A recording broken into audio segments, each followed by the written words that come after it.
চট্টগ্রাম ২ আসনে জনাব সারোয়ার আলমগীরের নির্বাচন সংক্রান্ত মামলার হাইকোর্টের রায় হয়েছে আজকে।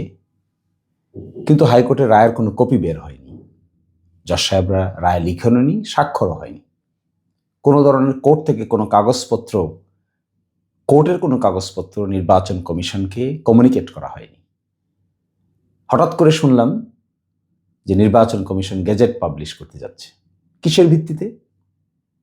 একটা আইনজীবী সার্টিফিকেট পেয়ে এই কাজ করতে পারেন, যেখানে একটা হটলি কন্টেস্টেড ম্যাটার, হাইকোর্টের রায় বের হবে, হাইকোর্টের রায়ের বিরুদ্ধে বিবাদমান পক্ষ আপিল করবে, এর আগেই এই মামলার কার্যকারিতা নষ্ট করে দিচ্ছেন। ইলেকশন কমিশনের এই আচরণ রহস্যজনক। ইলেকশন কমিশন কি তা করতে পারেন? কিসের ভিত্তিতে করতে পারেন? একটি ইলেকশন কমিশনের এই ধরনের আচরণ থাকতে পারে, যেখানে পাবলিকলি ওপেনলি ঘোষণা দেওয়া হয়েছে যে এই রায় পাওয়ার সাথে সাথে আপিল দায়ের করা হবে। উচ্চ আদালত আছে, আদালতের প্রক্রিয়ার প্রতি শ্রদ্ধাশীল না হয়ে আদালতের প্রক্রিয়াকে বিনষ্ট করার জন্য এটি করা হচ্ছে। কেন করা হলো এটি? খুবই মিস্টেরিয়াস। এই ধরনের কথা, এই ধরনের কাজ যদি ইলেকশন কমিশন করে, তাহলে সেই ইলেকশন কমিশনকে মানুষ কেন বিশ্বাস করবে, কেন আস্থা রাখবে? এটি কোনোভাবেই গ্রহণযোগ্য কোনো কাজ হতে পারে না।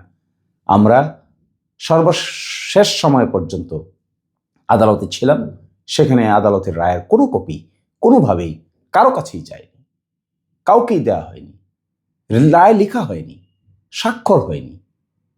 অথচ নির্বাচন কমিশন নিউজ দেখে, খবর দেখে পাবলিশ করে দিচ্ছেন, আইনজীবী সার্টিফিকেট দেখে পাবলিশ করে দিচ্ছেন।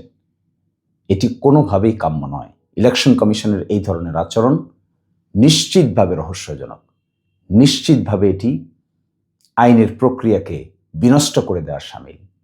এটি একটি হটলি কন্টেস্টেড ম্যাটার। এটি বিবাদমান পক্ষরা নিশ্চয়ই উপরে যাবে। বিবাদমান পক্ষরা যাবে কেমন করে? রায়ের কপি তো পায়নি। রায়ের কপি না পাওয়া গেলে কি এটি করা যায়? এটি কোনো কার্যকর কথা হতে পারে?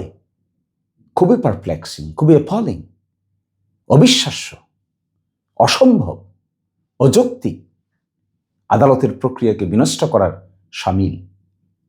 আমি এক্সপেক্ট করব সকলে এই ধরনের কাজ থেকে বিরত থাকবেন। আইনের প্রক্রিয়ার মধ্য থেকে যেটা হবে সেটা হবে। আদালত যদি চূড়ান্তভাবে সিদ্ধান্ত নেয়, অবশ্যই হবে, কেন হবে না?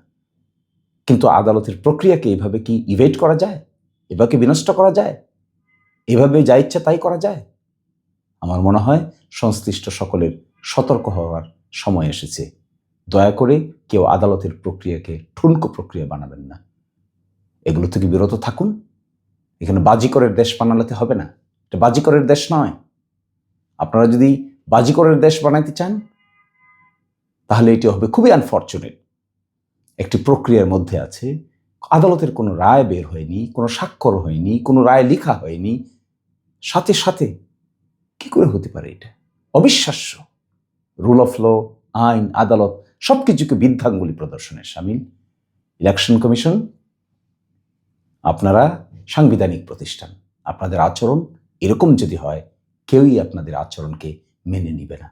এটা সঠিক নয়। This is very bad culture, this is very unlawful culture.